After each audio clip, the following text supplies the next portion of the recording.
Laughlin, Nevada, 27 de abril de 2002. No anual Rally de motocicletas River Run, os Hells Angels e os Mongols tinham em mente não só corridas e farras. No Rally de 2002, em Laughlin, havia um barril de pólvora prestes a explodir. Os Mongols estavam numa ponta da avenida principal num hotel chamado Harrah's. E os Angels estavam na outra ponta da avenida, num hotel chamado Flamingo. Mas uma seção dos Hells Angels, os Angels de São Francisco, sempre ficavam no Harrah's. E alguns Mongols começaram a provocá-los. Os motoqueiros chamaram reforços. Minutos depois, o cassino foi invadido por 50 Hells Angels, que se viram diante de quase 115 mongols. Um mongol chegou para um Hells Angel chamado Ray Fawkes e disse: "Vamos ferrar com vocês."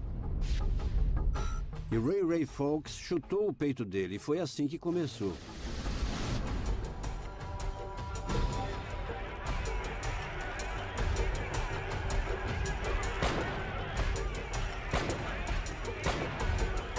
A câmera de segurança mostra vários homens trocando tiros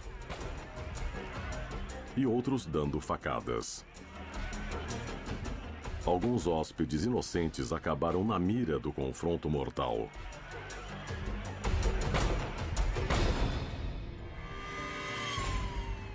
Quando tudo acabou, 3 homens jaziam mortos. Quase uma dúzia foram levados ao hospital. Uma busca no cassino encontrou 9 armas e 65 facas, bem como alguns martelos e outras ferramentas espalhadas pelo chão. O público não entende o que acontece, só compreende quando vê os efeitos. Já estamos acostumados a ver desastres de carro ou tragédias na TV ou no jornal. Mas o efeito destrutivo de crimes violentos é muito real. Teria sido outra batalha espontânea por território, ou então, como os Angels afirmaram, um ataque planejado pelos mongols para promover seu clube em Nevada? Para alguns, a verdade é ainda mais perturbadora.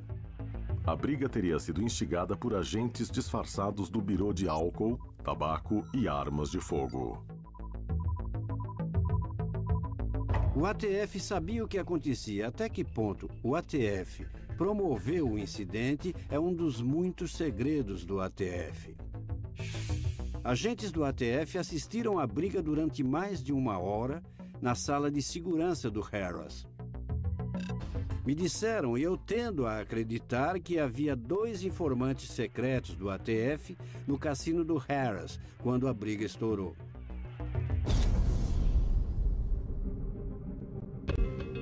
Se agentes do governo federal causaram ou mesmo permitiram que a violência em Laughlin acontecesse, será que eles tomaram outras medidas questionáveis ao monitorar gangues ilegais de motoqueiros?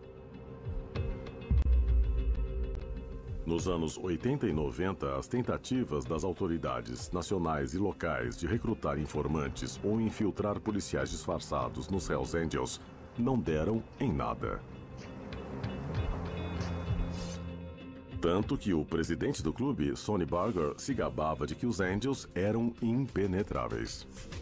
Sempre foi tão difícil se infiltrar nos Hells Angels devido ao período extremamente longo de observação de um candidato. Sonny Barger teria dito que demora o quanto for necessário. E isso foi um impedimento para a polícia, porque eles não têm anos e anos para se infiltrar numa gangue. Eles são extremamente paranoicos e céticos. Tudo que você diz, tudo que você faz, as roupas que você usa, como fala, a moto que você tem, o carro que você anda, as pessoas com quem se relaciona, onde você mora e a aparência da sua casa, tudo é examinado e avaliado em busca de alguma pista de que você não é quem diz ser. A maré finalmente começou a mudar após o confronto em Laughlin, quando o ATF criou a Operação Black Biscuit. A Operação Black foi uma operação secreta muito sofisticada implementada pelo Bureau de Álcool, Tabaco, Armas e Explosivos. A meta da investigação era acabar com os Hells Angels no Arizona e, igualmente importante, infiltrar os Hells Angels bem no quintal de Sonny Barger. Os oficiais do ATF escolheram como principal agente secreto Jay Dobbins, ex-astro do futebol universitário e detetive do Bureau havia 15 anos. Dobbins assumiu a identidade de Jay Bird, membro do Solo Angels, que almejava entrar para os Hells Angels. Eu fingi ser uma pessoa violenta, um matador, alguém que tinha contato com o tráfico de armas, alguém que vendia narcóticos, alguém capaz de cuidar dos negócios com violência pelo bem do clube. Na tentativa de convencer os Hells Angels a aceitá-lo como membro pleno, Dobbins falsificou o assassinato de um membro de uma gangue rival que se escondia no México. Eu convenci os Hells Angels de que eu cometera um assassinato em nome da gangue. Usei um membro da nossa força-tarefa vivo e respirando, o vesti com a jaqueta dos mongóis, fomos para o deserto e pedi que um detetive da Homicídios criasse uma cena de homicídio para nós, com sangue, pedaços de cérebro e a vítima deitada numa cova rasa, com os pés e mãos amarrados. 2 dias depois, Dobbins voltou com fotos da cena do crime e a jaqueta de couro do morto. Eu levei evidências materiais para os Hells Angels. Provas tangíveis de que o assassinato acontecera. Algo que eles podiam ver, que podiam tocar e podiam sentir que era uma coisa real. Uma vez integrado ao clube, Dobbins teve um raro acesso à agenda secreta dos Hells Angels. Quando alguém me diz que os Hells Angels são só um grupo de valentões, minha resposta é: virem e corram o mais rápido que puderem. Esse é o segredo, é a peça que eles nos pregam.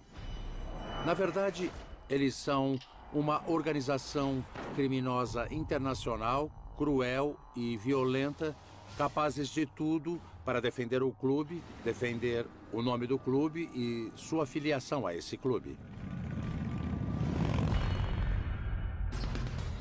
Jay Dobbins passou quase 2 anos infiltrado. Mas no final, a Operação Black Biscuit alcançou sua meta? Ou os Hells Angels emergiriam ainda mais ousados e perigosos do que antes?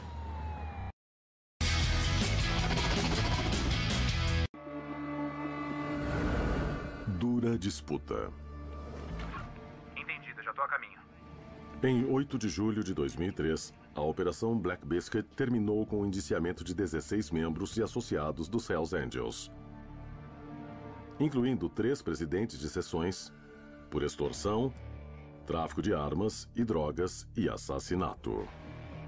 Mas antes que os acusados fossem a julgamento, os advogados de defesa argumentaram que os informantes do governo haviam se comprometido a usar drogas ilegais e participar de atividades criminosas. E os agentes tiveram que retirar todas as acusações. A verdade é que a disputa dentro do governo quanto ao modo de apresentar o caso ao tribunal se tornou tão extrema e tão exaltada que acabamos matando o nosso próprio caso.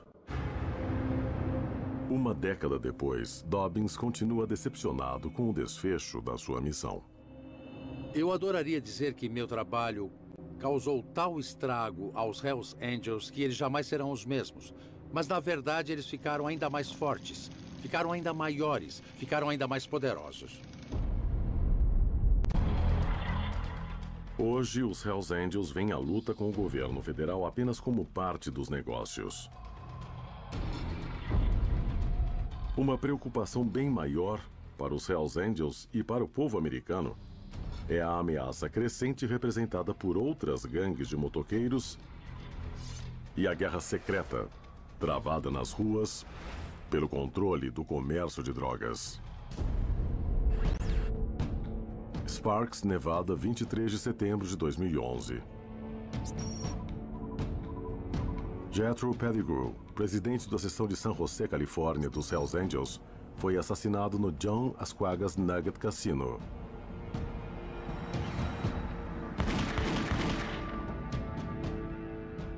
Vários membros dos Vagos, um clube rival, foram os agressores. Horas mais tarde, um integrante dos Vagos foi baleado por alguém num carro que passava.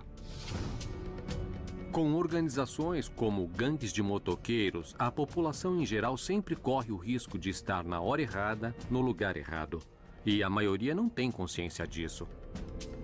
A sociedade não pode permitir que a violência das gangues vaze para áreas onde nossa família está, onde nossos filhos estão. Embora o incidente em Sparks não tenha gerado ainda mais mortes, as gangues de motoqueiros permanecem presas a uma guerra sem fim.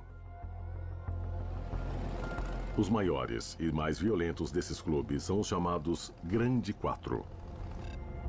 Os Outlaws, os Banditos, os Pagans e, é claro, os Hells Angels. Eles eram muito territorialistas, não só em termos de território físico onde moravam, mas também em termos dos crimes que praticavam.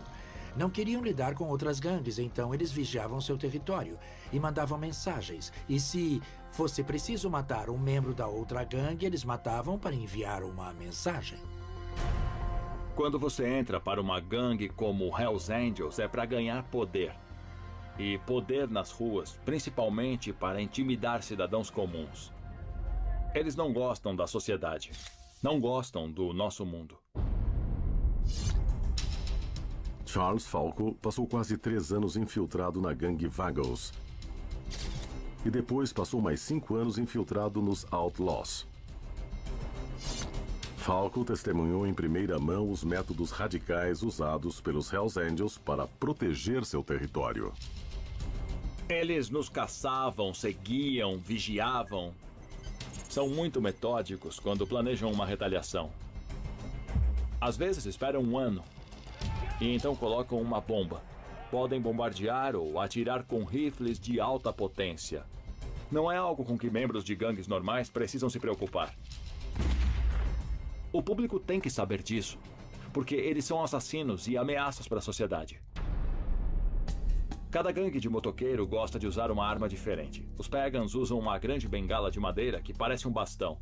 Os Hells Angels usam um martelo tipo bola. E esse martelo é perfeito porque é legal. A polícia não pode tirar de você. Não é como um martelo comum que você usa só um lado para esmagar a cabeça de alguém. Com este, usa os 2 lados para esmagar a cabeça de alguém.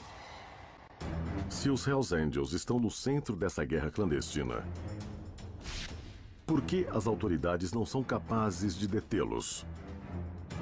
A minha casa foi incendiada em 2008. Minha cabeça estava a prêmio. Ameaçaram sequestrar minha mulher e filmar seu estupro grupal.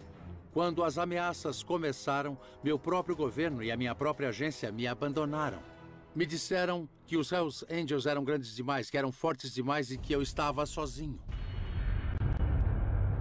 Ironicamente, os Angels também vigiam a polícia em busca de policiais infiltrados ou membros informantes.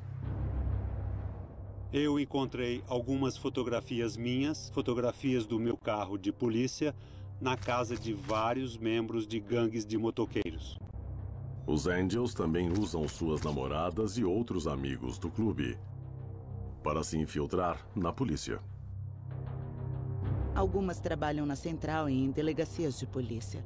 E ficam lá para obter informações da mesma maneira que um agente do governo usa um informante. Eles podem ter alguém na polícia que é um traidor.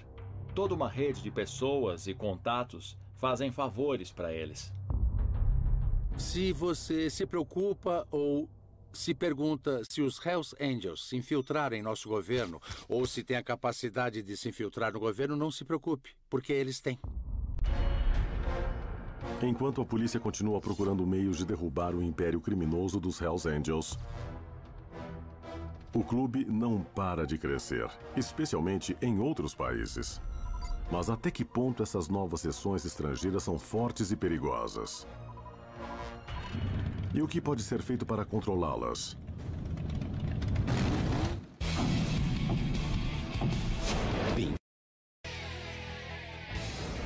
Terror sobre rodas. Há meio século, os Hells Angels eram um grupo desorganizado de rebeldes, que só pensavam em motos, bebida e garotas.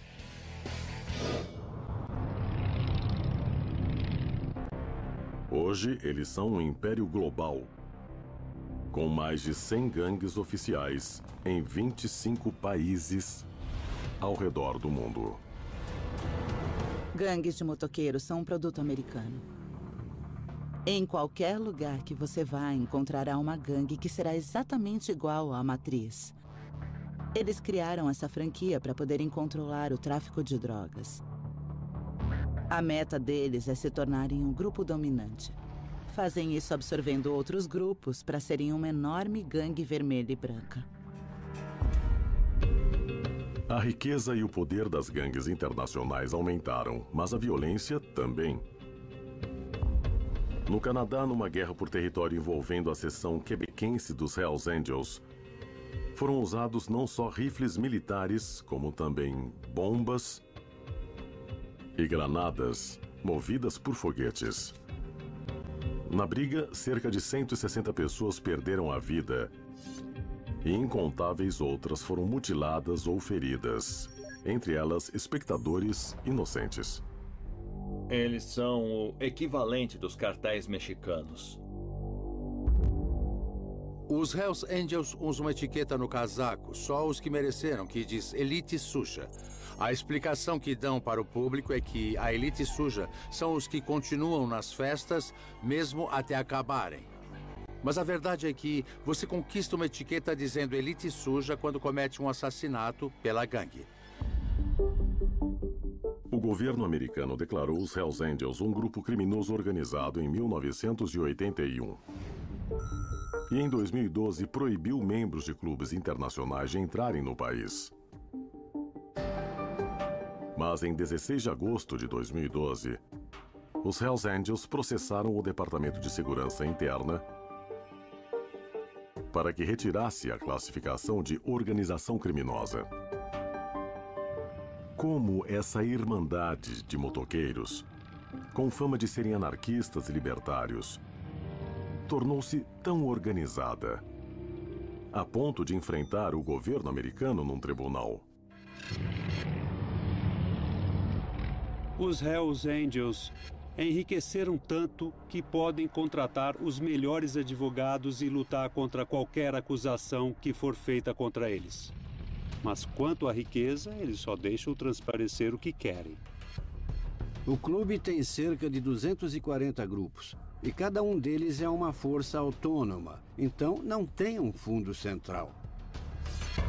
Uma das coisas que eu aprendi estando lá é que há regras, regulamentos e protocolos, além de todas as minhas expectativas.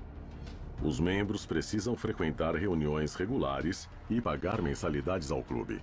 Até uma atividade banal, como andar de moto pela cidade, é regulamentada pelo chamado Código Viário. Na maioria dos casos, quando Hells Angels andam em grupo, o presidente vai na frente. Ao lado dele vai o sargento de armas, porque ele é o guarda-costas do presidente da seção. E indo na frente, o presidente está protegido. Como se faz com o presidente dos Estados Unidos. Os Hells Angels foram um modelo para todas as gangues de motoqueiros que vieram depois. Eles sabem o que fazem e, obviamente, essa gangue teve muito sucesso até agora. As pessoas olham e dizem, são uma sociedade anônima, não podem ser tão ruins assim. Mas enquanto se tornam mais corporativos, os Hells Angels estariam se afastando de seu passado violento? Ou essa via apenas os ajudou a ter uma campanha de relações públicas mais eficaz? O lema deles é, fazemos algo bom e todos esquecem. E quando fazemos algo ruim, todos se lembram para sempre. Alguns membros de gangues se casam, têm filhos, formam família, sustentam a família. O Hell Angels queria as mesmas coisas que nós, só que podia se envolver em atividades criminosas para obtê-las. Será que o crime mais perigoso dos Hells Angels foi convencer o público de que eram apenas um bando de motoqueiros rebeldes em busca do sonho americano? Eles têm uma imagem para o público e uma imagem para eles mesmos. E a imagem pública é o que eles querem que as pessoas acreditem que eles são. Apenas motoqueiros que se reuniram para financiar ONGs beneficentes. E a imagem pública é uma fachada para atividades criminais. Eles cometem crimes para poderem se proteger. E, no entanto, para a maioria do público é difícil aceitar que eles possam ser tão nocivos. Muitos deles não correspondem ao estereótipo. Você pode estar ao lado de um deles no posto de gasolina, no supermercado ou no cinema, e você não perceberia que ele é um Hells Angels. A sociedade, os civis das comunidades onde os Hells Angels estão presentes, só viram a ponta do iceberg. Só a pontinha, mas o que há embaixo é colossal. Os Hells Angels acreditam num lema: Angels para sempre Angels. É um elo vitalício e uma irmandade forjada em cromo, couro e sangue. E se as autoridades e o público não levarem a ameaça que representam mais a sério, sem dúvida os Hells Angels cruzarão o século XXI. Mais numerosos, ousados e perversos do que nunca. A teologia é considerada por seus devotos. Este programa contém temas e imagens perturbadoras. Recomenda-se critério ao espectador.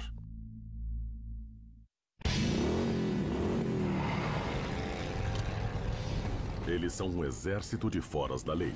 Há entre 2.500 e 4.000 Hells Angels no planeta. Altamente organizados. Eles são a máfia sobre rodas. E extremamente violentos. Às vezes, eles bombardeiam ou atiram com rifles de alta potência. Mas quem são os Hells Angels? São uma organização criminosa internacional cruel e perversa. Até que ponto são perigosos? Eles fazem qualquer coisa uns pelos outros, inclusive matar. Mas sua reputação de rebeldes da estrada serviria apenas para encobrir uma agenda mais cruel e assustadora? Se você se pergunta se o Hells Angels tem a capacidade de se infiltrar no governo, não se preocupe, porque eles têm. Há quem acredite na existência de um livro. Um livro que contém os mais bem guardados segredos dos Estados Unidos da América. Um livro cuja existência só é conhecida por alguns poucos. Mas se este livro existe, o que ele contém? Histórias secretas? Associações secretas? Crimes secretos? Será que realmente existiriam segredos de Estado? Hells Angels. Fora de controle. O governo calcula que existam entre 300 e 500 gangues ilegais de motoqueiros, com aproximadamente 20 mil membros fixos e outros 200 mil associados. Mas, há 6 décadas, nenhuma gangue é mais temida que a Hells Angels Motorcycle Club. Os Hells Angels são a maior e mais poderosa gangue de motociclistas do mundo. Muitos motoqueiros gostariam de ser Hell Angels. mas nem todos passam na peneira. Então, a única opção para eles é fundar outra gangue de motoqueiros. O problema é que, se não forem abertamente submissos aos Hells Angels, terão conflitos com eles. Há entre 2.500 e 4.000 Hells Angels no mundo hoje. Estão em todos os continentes fora a Antártica. Para ser um Hells Angel no nível mais básico, você precisa ser branco, latino ou asiático, homem e ter pelo menos 21 anos. E precisa ter uma moto feita nos Estados Unidos com um motor de no mínimo 1000 cc's. Os Hells Angels não divulgam sua lista de membros. Mas sabe-se que a maioria deles tem uma desconfiança atávica por figuras de autoridade. E é claro, paixão por andar de motocicleta.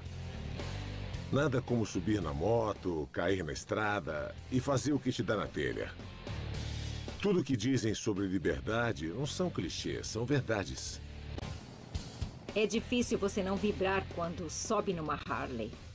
A estrada, a liberdade, a América. Estar na natureza e sobre uma máquina ao mesmo tempo. Ao longo dos anos, contudo, os Hells Angels conquistaram uma reputação temível. Por serem leais, durões e extremamente voláteis. Uma das regras que todo motoqueiro tinha que obedecer era não levar desaforo para casa e nunca deixar um colega brigar sozinho. Não sei quantas vezes vi a gangue espancando um inocente num bar só porque ficou olhando feio para eles.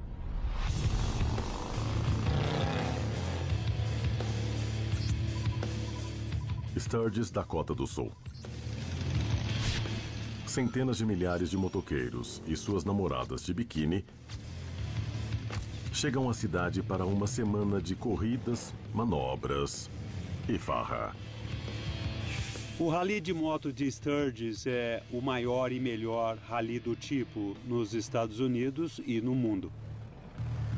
É uma semana absolutamente louca de liberação, sexo, motos e mau comportamento. Não façam isso em casa. Em Sturgis, eu sei que não tem muito programa para menores rolando por lá. Tem para maiores de 18, tem para maiores de 21.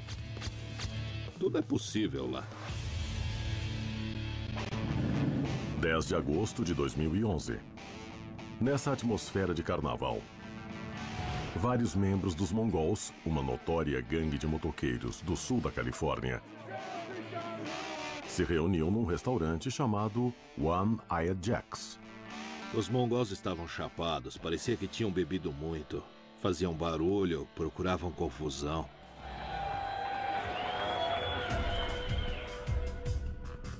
Ao pôr do sol, os mongols seguiram para uma oficina de moto, dirigida pelos seus rivais de longa data, os Hells Angels.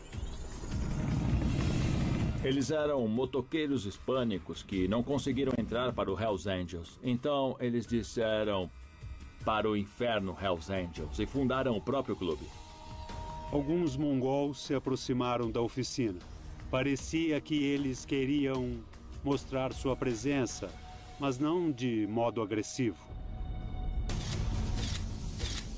Jeff Schwartz estava numa sacada próxima, sem imaginar os fatos que estava prestes a testemunhar. De repente, eu ouvi um barulho tipo pá, pá, pá. E eu olhei para baixo e vi 20 ou 25 caras brigando. A briga durou apenas alguns segundos, mas o ataque deixou 2 motoqueiros sangrando no chão. 10 outros sofreram cortes de faca superficiais. A súbita explosão de violência espalhou medo na multidão. Eu sempre achei que Sturgis fosse um lugar seguro. Eu nunca vou esquecer o que eu vi. Ficou gravado na minha memória. Uma das coisas que o público não sabe, e deveria saber, é que Hells Angels se considera dono de Sturgis. E se um clube com quem o grupo está em guerra aparece, tem grandes chances de que algo extremamente ruim aconteça. Mas por que aconteceu? Foi uma simples disputa por respeito, ou talvez algo mais. Segundo iniciados, os Hells Angels e os Mongols travam uma guerra desde meados dos anos 70. O motivo da rixa entre os Mongols e os Hells Angels era que os Mongols eram muito mais numerosos que os Hells Angels no sul da Califórnia. E por causa disso, eles começaram a usar emblemas que diziam Califórnia. Antes disso, eles usaram emblemas que diziam Montebello ou leste de Los Angeles, dependendo de onde fosse o grupo. Os Hells Angels notaram que os Mongols usavam o emblema da Califórnia e se sentiram ofendidos. Os Hells Angels fizeram questão de punir essa ofensa. Em 1977, numa estrada perto de San Diego, eles abriram fogo de metralhadora num grupo de mongols e mataram 2 membros da gangue rival. Mas para garantir que haviam passado a mensagem, no funeral de um dos mongols, eles explodiram um carro. E não acabou aí. No mês seguinte, eles bombardearam os Mongols 3 vezes. E os Mongols nunca esqueceram esses bombardeios. Quando essas guerras começam, nunca terminam. Segundo a polícia, os Mongols e os Hells Angels são membros de uma sociedade secreta de gangues de motoqueiros, conhecidas como 1%. E travam uma luta sangrenta por território em todo o país. Eles são o 1% que não se ajusta. Eles não seguem as leis, vivem como querem e não ligam para as repercussões. As gangues de motoqueiros são compostas por pessoas capazes de fazer qualquer coisa para conseguir ganhar dinheiro. Tráfico de drogas, como heroína e maconha, e elas também cometem agressões, assassinatos, extorsões. Mas os Hells Angels são apenas mais uma gangue de motoqueiros com tendências violentas? Ou haveria mais motivos para temê-los? Se houvesse um livro de segredos americanos, o grande segredo dos Hells Angels é que eles são uma máfia sobre rodas. Alguns membros dos Hells Angels têm empregos de verdade. São corretores da bolsa, pilotos e mostram esse lado ao público. No entanto, sabemos que são negociantes de armas, assassinos de aluguel e espancam pessoas que tentam deixar o clube. Eles são extremamente violentos. São muito dedicados. E enquanto a máfia normalmente tenta esconder quem eles são, os Hells Angels exibem nas costas. Querem que as pessoas saibam quem eles são porque é uma arma de intimidação. Os Hells Angels e seus apoiadores afirmam que os crimes cometidos são atos de indivíduos e que o clube não deve ser julgado por alguns maus elementos. Mas os Hells Angels seriam mesmo vítimas da propaganda? Ou seriam terroristas nacionais? Como eles se tornaram os foras da lei mais notórios dos Estados Unidos?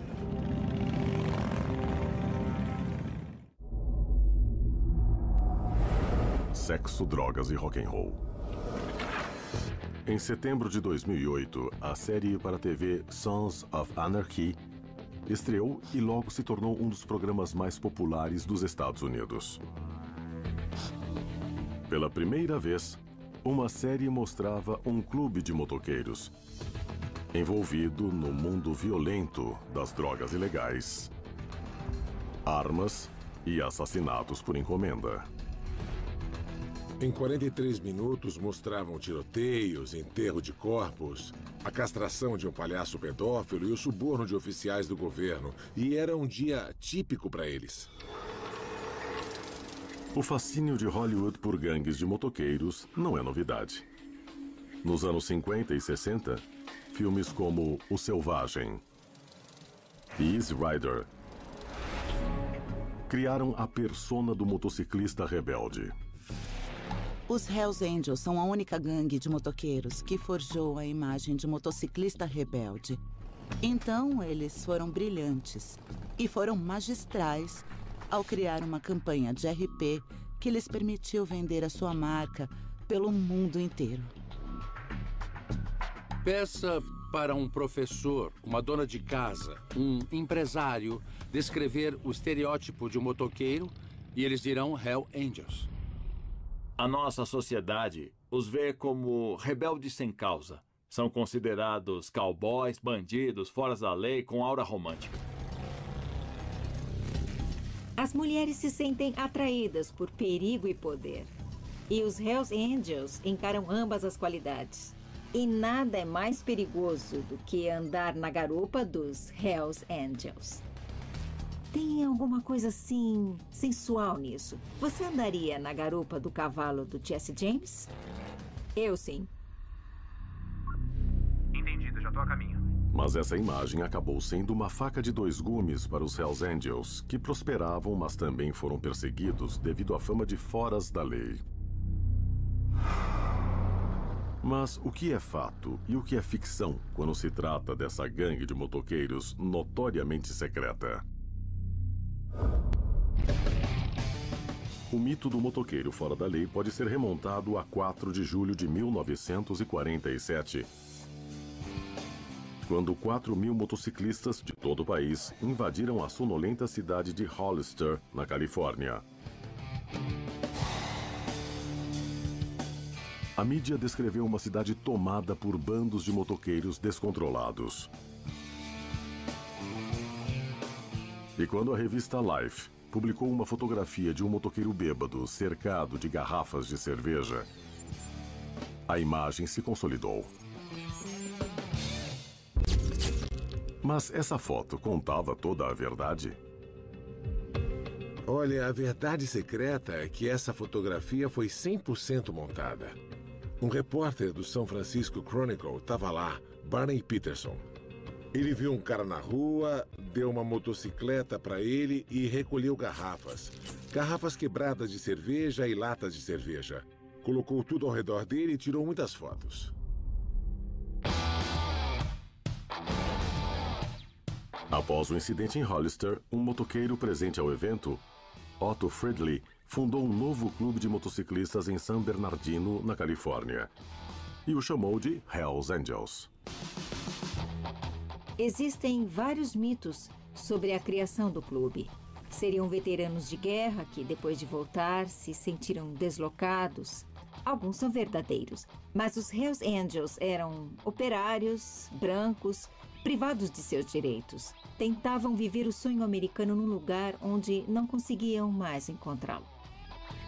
O nome Hells Angels veio de um esquadrão de bombardeiros da Segunda Guerra Mundial. Os Hells Angels adotaram o vermelho e branco como suas cores e decoraram os casacos com o nome e seção do clube e com o logotipo. Um crânio alado e de capacete. Eles adotaram vários métodos dos militares. Eles têm um sistema de distintivos que se baseia nas medalhas militares. Tem um sistema que vai de soldado raso a comandante. Eles têm uma hierarquia dentro do próprio grupo muito semelhante à dos militares. O clube se expandiu rapidamente. Novas seções abriram por toda a Califórnia e nos anos 60 até em outros países. Mas o público continuou ignorando a existência dos Hells Angels até 1964, quando a polícia em Monterrey, na Califórnia, indiciou 4 membros da gangue por estuprar 2 adolescentes. Políticos municipais e estaduais exigiram justiça. E o resultado foi a primeira investigação oficial sobre o clube. Thomas Lynch era o procurador-geral do estado da Califórnia em 1965. E foi o autor do relatório Lynch. Este foi escrito de modo muito dramático, quase como ficção. O relatório Lynch descrevia os Hells Angels como uma ameaça real no estado da Califórnia e alarmou muita gente. Embora a acusação de estupro tenha sido retirada, o New York Times, a Time e a Newsweek exploraram o caso de modo sensacionalista e tornaram os Hells Angels famosos nacionalmente. Mas a imagem dos Hells Angels como perigosos e violentos foi realmente cimentada quando os Rolling Stones os contrataram como seguranças num show perto de São Francisco em 1969. Os Rolling Stones não tinham nem ideia com quem estavam lidando até subirem no palco e perceberem que o Hells Angels estava usando drogas. E alguém podia se machucar, e realmente alguns se machucaram e morreram. Ninguém mais gostava dos Hells Angels. Foram retratados como hippies do mal, como a família Manson, e essa fama colou neles desde então. Mas enquanto a estrela dos Hells Angels se apagava em Hollywood, um membro os transformou no maior e mais poderoso clube de motociclistas do mundo, Ralph Sonny Barger. Acredito firmemente que, se não fosse Sonny Barger, os Hells Angels não existiriam hoje. Acho que ele foi importantíssimo para a organização. Sonny Barger entrou para os Hells Angels aos 19 anos e muito rápido se tornou presidente da seção de Oakland do clube. Sob a liderança de Sonny Barger, os Hells Angels ganharam drasticamente em número e força ao absorver outros clubes menores. Quando ele se tornou presidente em 1958, o clube tinha cerca de 200 membros. Uma década depois, esse número chegou a mais de 1.000. Segundo as autoridades, os Hells Angels também expandiram as atividades criminosas, comercializando armas e traficando drogas, especialmente LSD e metanfetamina. Vários membros do clube foram presos e encarcerados, inclusive Sonny Barger. Mas os Hells Angels continuaram a crescer e prosperar. Os Hells Angels se safavam de vários crimes que cometiam porque as pessoas tinham muito medo de denunciá-los. O governo federal passou anos tentando se infiltrar nos Hells Angels sem sucesso. Até que um agente ganhou a confiança deles ao se tornar ele próprio um fora da lei.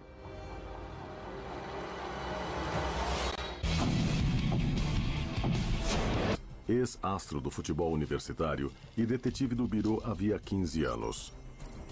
Dobbins assumiu a identidade de Jay Bird, membro dos Solo Angels, que almejava entrar para os Hells Angels. Eu fingi ser uma pessoa violenta, um matador, alguém que tinha contato com o tráfico de armas, alguém que vendia narcóticos, alguém capaz de cuidar dos negócios com violência pelo bem do clube. Na tentativa de convencer os Hells Angels a aceitá-lo como membro pleno, Dobbins falsificou o assassinato de um membro de uma gangue rival que se escondia no México. Eu convenci os Hells Angels de que eu cometera um assassinato em nome da gangue. Usei um membro da nossa força-tarefa vivo e respirando, o vesti com a jaqueta dos mongóis, fomos para o deserto e pedi que um detetive da Homicídios criasse uma cena de homicídio para nós, com sangue, pedaços de cérebro e a vítima deitada numa cova rasa, com os pés e mãos amarrados.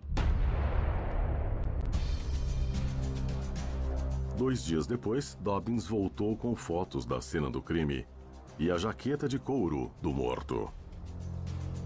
Eu levei evidências materiais para os Hells Angels. Provas tangíveis de que o assassinato acontecera. Algo que eles podiam ver, que podiam tocar e podiam sentir que era uma coisa real. Uma vez integrado ao clube, Dobbins teve um raro acesso à agenda secreta dos Hells Angels. Quando alguém me diz que os Hells Angels são só um grupo de valentões, minha resposta é: virem e corram o mais rápido que puderem. Esse é o segredo, é a peça que eles nos pregam. Na verdade, eles são uma organização criminosa internacional, cruel e violenta, capazes de tudo para defender o clube, defender o nome do clube e sua filiação a esse clube. Jay Dobbins passou quase 2 anos infiltrado. Mas no final, a Operação Black Biscuit alcançou sua meta?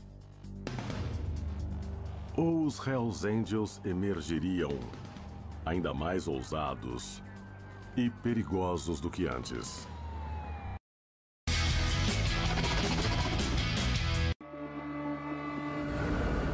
Dura disputa.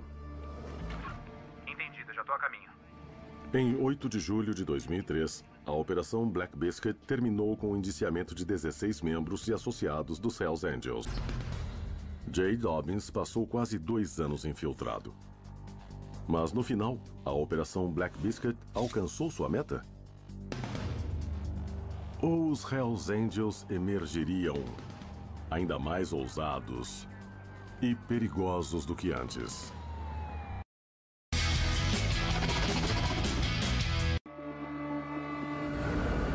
Dura disputa.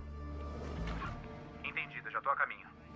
Em 8 de julho de 2003, a Operação Black Biscuit terminou com o indiciamento de 16 membros e associados dos Hells Angels, incluindo 3 presidentes de seções, por extorsão, tráfico de armas e drogas e assassinato. Mas antes que os acusados fossem a julgamento, os advogados de defesa argumentaram que os informantes do governo haviam se comprometido a usar drogas ilegais e participar de atividades criminosas. E os agentes tiveram que retirar todas as acusações. A verdade é que a disputa dentro do governo quanto ao modo de apresentar o caso ao tribunal se tornou tão extrema e tão exaltada que acabamos matando o nosso próprio caso. Uma década depois, Dobbins continua decepcionado com o desfecho da sua missão. Eu adoraria dizer que meu trabalho causou tal estrago aos Hells Angels que eles jamais serão os mesmos. Mas, na verdade, eles ficaram ainda mais fortes, ficaram ainda maiores, ficaram ainda mais poderosos. Hoje, os Hells Angels veem a luta com o governo federal apenas como parte dos negócios. Uma preocupação bem maior para os Hells Angels e para o povo americano é a ameaça crescente representada por outras gangues de motoqueiros e a guerra secreta travada nas ruas pelo controle do comércio de drogas. Sparks, Nevada, 23 de setembro de 2011. Jethro Pettigrew, presidente da seção de San José, Califórnia, dos Hells Angels, foi assassinado no John Ascuagas Nugget Casino.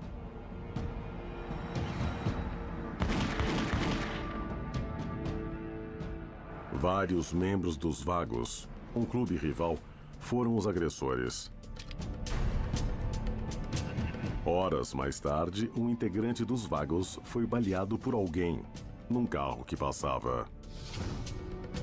Com organizações como gangues de motoqueiros, a população em geral sempre corre o risco de estar na hora errada, no lugar errado. E a maioria não tem consciência disso. Bernardino, na Califórnia, e o chamou de Hells Angels. Existem vários mitos sobre a criação do clube. Seriam veteranos de guerra que, depois de voltar, se sentiram deslocados. Alguns são verdadeiros, mas os Hells Angels eram operários, brancos, privados de seus direitos. Tentavam viver o sonho americano num lugar onde não conseguiam mais encontrá-lo. O nome Hells Angels veio de um esquadrão de bombardeiros da Segunda Guerra Mundial.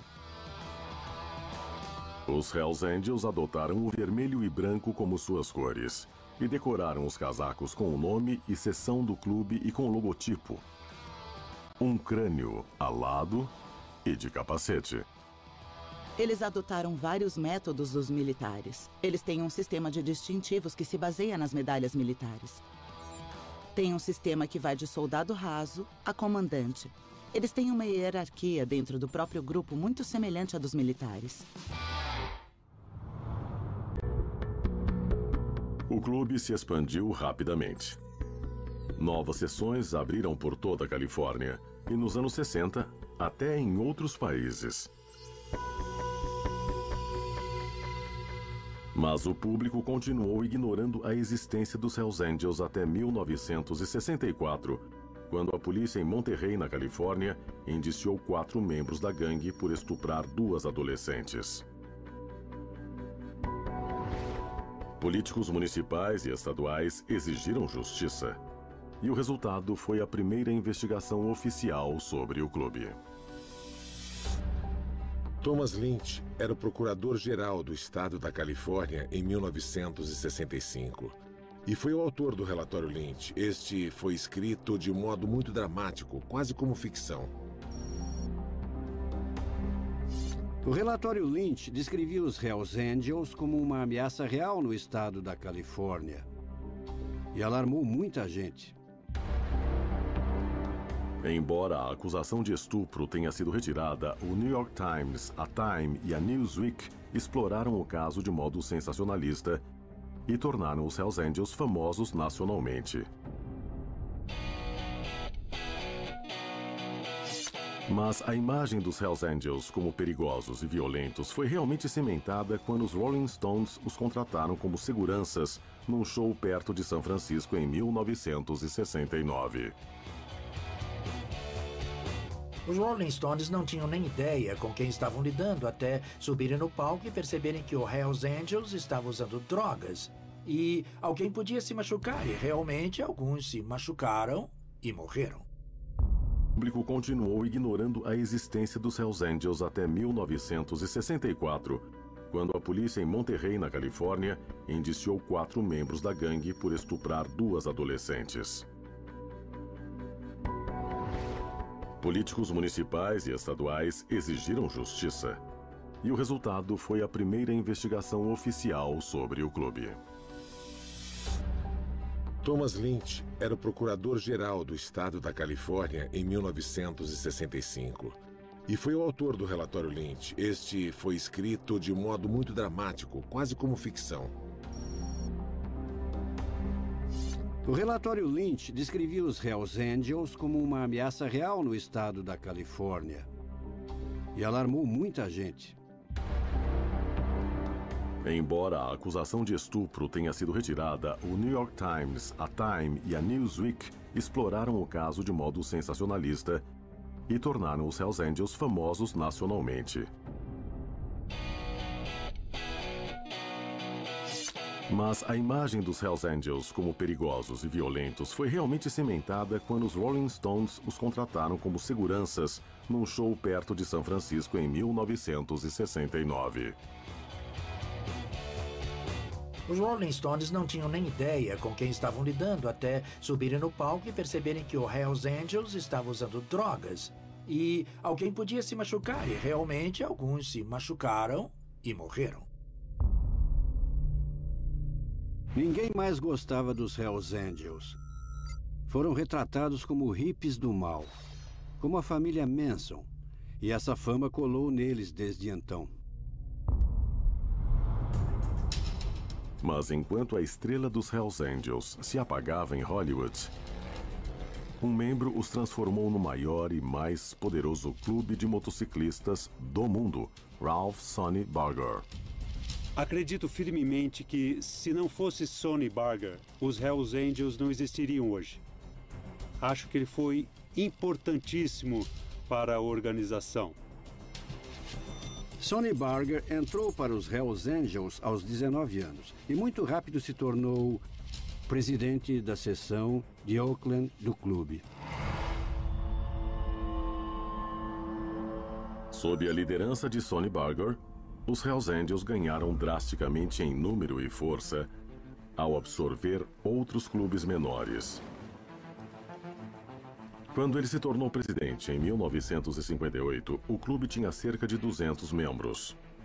Uma década depois, esse número chegou a mais de 1.000. Segundo as autoridades, os Hells Angels também expandiram as atividades criminosas. Uma busca no cassino encontrou 9 armas e 65 facas, bem como alguns martelos e outras ferramentas espalhadas pelo chão.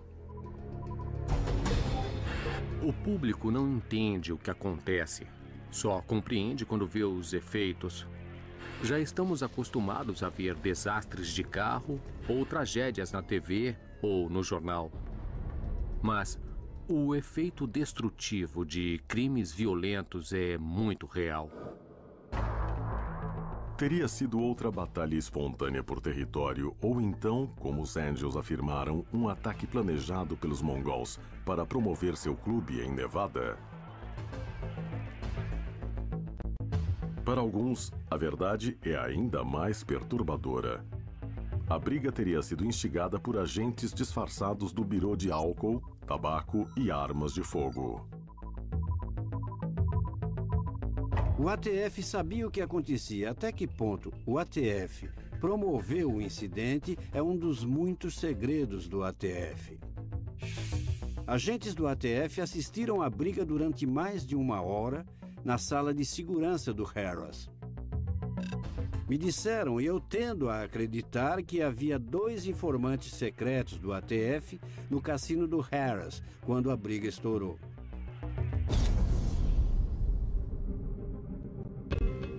Se agentes do governo federal causaram ou mesmo permitiram que a violência em Laughlin acontecesse, será que eles tomaram outras medidas questionáveis ao monitorar gangues ilegais de motoqueiros? Nos anos 80 e 90, as tentativas das autoridades nacionais e locais de recrutar informantes ou infiltrar policiais disfarçados nos Hells Angels não deram em nada. Tanto que o presidente do clube, Sonny Barger, se gabava de que os Angels eram impenetráveis. Sempre foi tão difícil se infiltrar nos Hells Angels devido ao período extremamente longo de observação de um candidato. Sonny Barger teria dito que demora o quanto for necessário. E isso foi um impedimento para a polícia, porque eles não têm anos e anos para se infiltrar numa gangue. Eles são extremamente paranoicos e céticos. Tudo que você diz, tudo que você faz, as roupas que você usa, como fala, a moto que você tem, o carro que você anda, as pessoas com quem se relaciona, onde você mora e a aparência da sua casa, tudo é examinado e avaliado em busca de alguma pista de que você não é quem diz ser. A maré finalmente começou a mudar após o confronto em Laughlin, quando o ATF criou a operação. Passou quase 2 anos infiltrado. Mas no final, a Operação Black Biscuit alcançou sua meta? Ou os Hells Angels emergiriam ainda mais ousados e perigosos do que antes?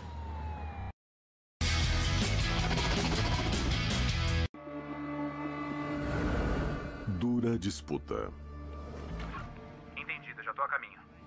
Em 8 de julho de 2003, a Operação Black Biscuit terminou com o indiciamento de 16 membros e associados dos Hells Angels, incluindo 3 presidentes de seções, por extorsão, tráfico de armas e drogas e assassinato. Mas antes que os acusados fossem a julgamento, os advogados de defesa argumentaram que os informantes do governo haviam se comprometido a usar drogas ilegais e participar de atividades criminosas. E os agentes tiveram que retirar todas as acusações. A verdade é que a disputa dentro do governo quanto ao modo de apresentar o caso ao tribunal se tornou tão extrema e tão exaltada que acabamos matando o nosso próprio caso. Uma década depois, Dobbins continua decepcionado com o desfecho da sua missão. Eu adoraria dizer que meu trabalho causou tal estrago aos Hells Angels que eles jamais serão os mesmos. Mas, na verdade, eles ficaram ainda mais fortes, ficaram ainda maiores, ficaram ainda mais poderosos. Hoje, os Hells Angels veem a luta com o governo federal apenas como parte dos negócios. Uma preocupação bem maior para os Hells Angels e para o povo americano é a ameaça crescente representada por outras gangues de motoqueiros e a guerra secreta travada nas ruas pelo controle do comércio de drogas. Sparks, Nevada, 23 de setembro de 2011. Jethro Pettigrew, presidente da seção de San José, Califórnia, dos Hells Angels, foi assassinado no John Ascuagas Nugget Casino.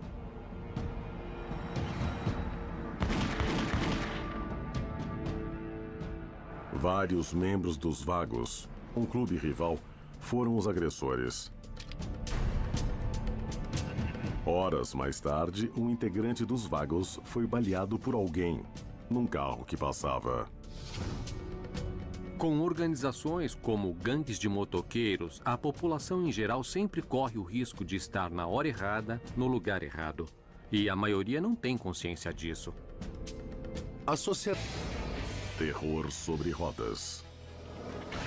Há meio século, os Hells Angels eram um grupo desorganizado de rebeldes, que só pensavam em motos, bebida e garotas.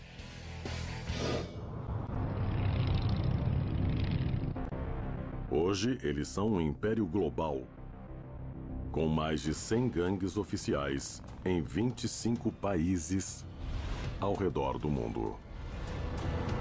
Gangues de motoqueiros são um produto americano.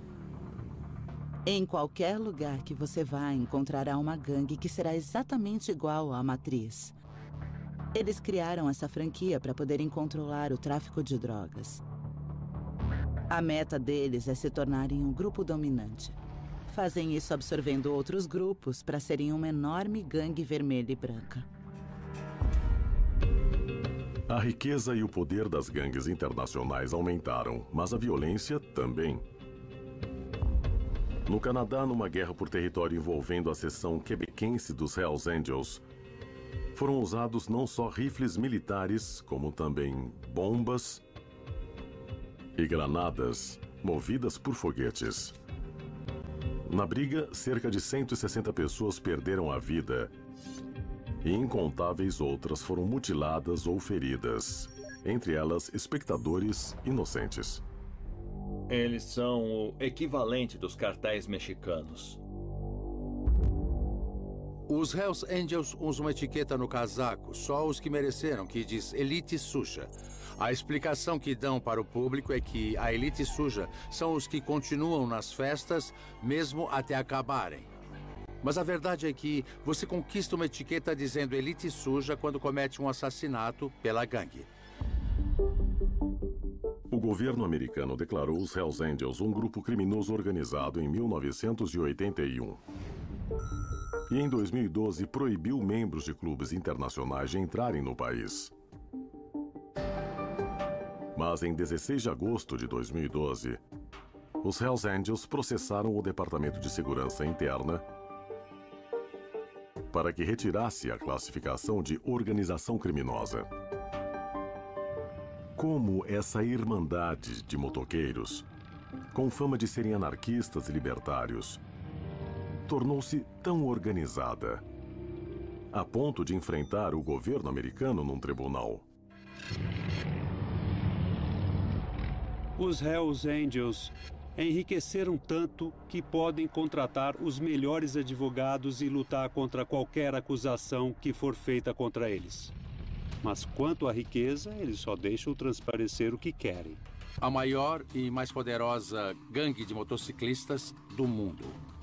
Muitos motoqueiros gostariam de ser Hell Angels, mas nem todos passam na peneira. Então, a única opção para eles é fundar outra gangue de motoqueiros. O problema é que, se não forem abertamente submissos aos Hells Angels, terão conflitos com eles. Há entre 2.500 e 4.000 Hells Angels no mundo hoje. Estão em todos os continentes fora a Antártica. Para ser um Hells Angel no nível mais básico, você precisa ser branco, latino ou asiático, homem e ter pelo menos 21 anos. E precisa ter uma moto feita nos Estados Unidos com um motor de no mínimo 1000 cc's. Os Hells Angels não divulgam sua lista de membros. Mas sabe-se que a maioria deles tem uma desconfiança atávica por figuras de autoridade. E é claro, paixão por andar de motocicleta. Nada como subir na moto, cair na estrada e fazer o que te dá na telha. Tudo que dizem sobre liberdade não são clichês, são verdades. É difícil você não vibrar quando sobe numa Harley. A estrada, a liberdade, a América. Estar na natureza e sobre uma máquina ao mesmo tempo. Ao longo dos anos, contudo, os Hells Angels conquistaram uma reputação temível. Por serem leais, durões e extremamente voláteis. Uma das regras que todo motoqueiro tinha que obedecer era não levar desaforo para casa e nunca deixar um colega brigar sozinho. Não sei quantas vezes vi a gangue espancando um inocente num bar só porque ficou olhando feio para eles.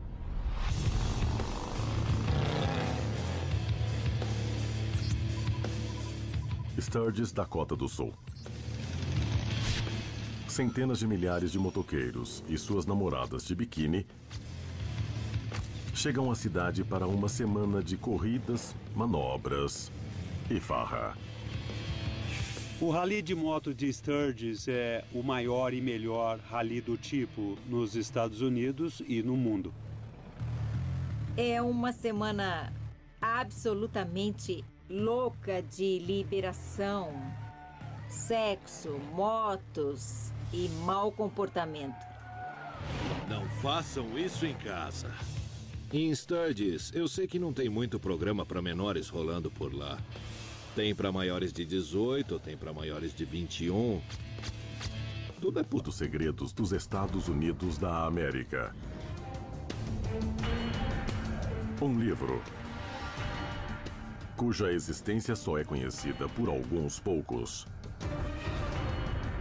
Mas se este livro existe, o que ele contém?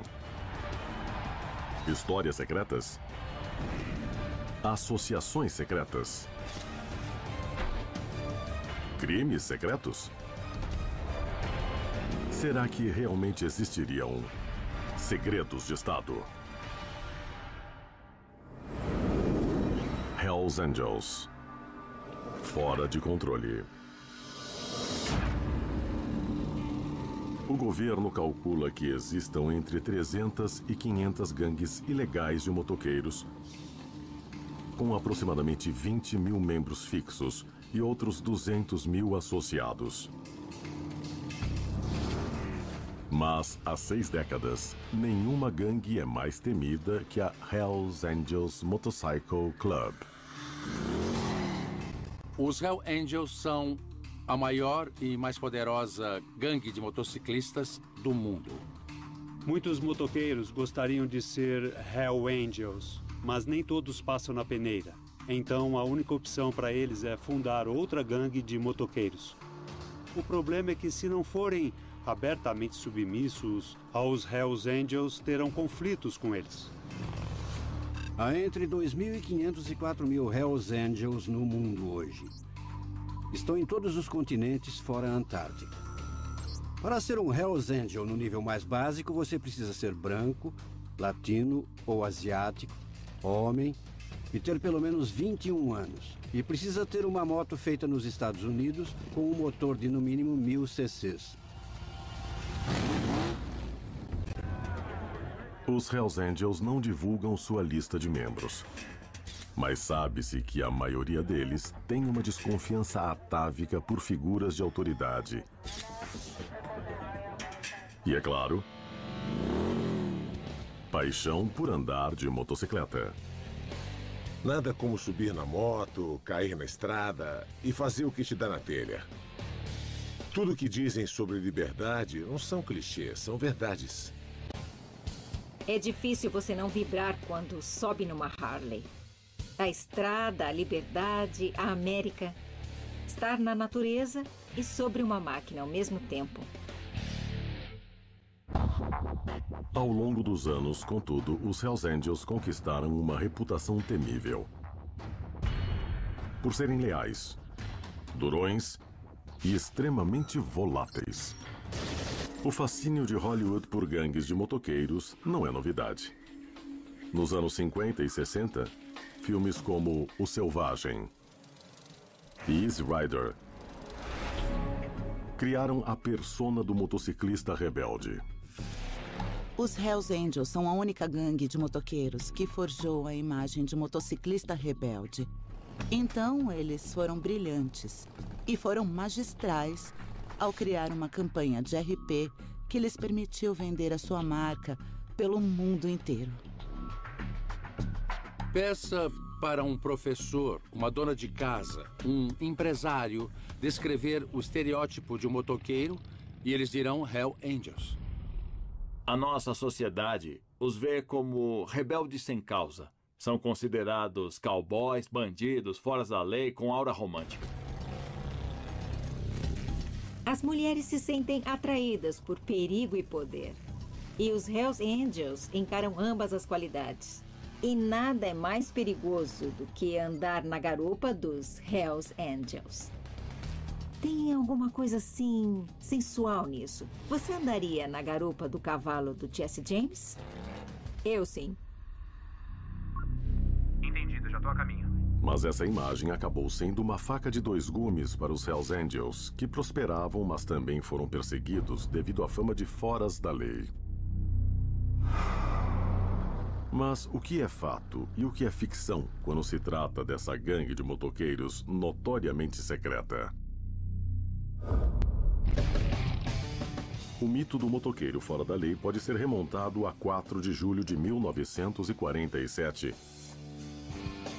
quando 4.000 motociclistas de todo o país invadiram a sonolenta cidade de Hollister, na Califórnia. A mídia descreveu uma cidade tomada por bandos de motoqueiros descontrolados. E quando a revista Life publicou uma fotografia de um motoqueiro bêbado cercado de garrafas de cerveja, a imagem se consolidou. Mas essa foto contava toda a verdade? Olha, a verdade secreta é que essa fotografia foi 100% montada. Um repórter do São Francisco Chronicle estava lá, Barney Peterson. Ele viu um cara na rua, deu uma motocicleta para ele e recolheu garrafas. Garrafas quebradas de cerveja e latas de cerveja. Colocou tudo ao redor dele e tirou muitas fotos. Após o incidente em Hollister, um motoqueiro presente ao evento, Otto Friedli, fundou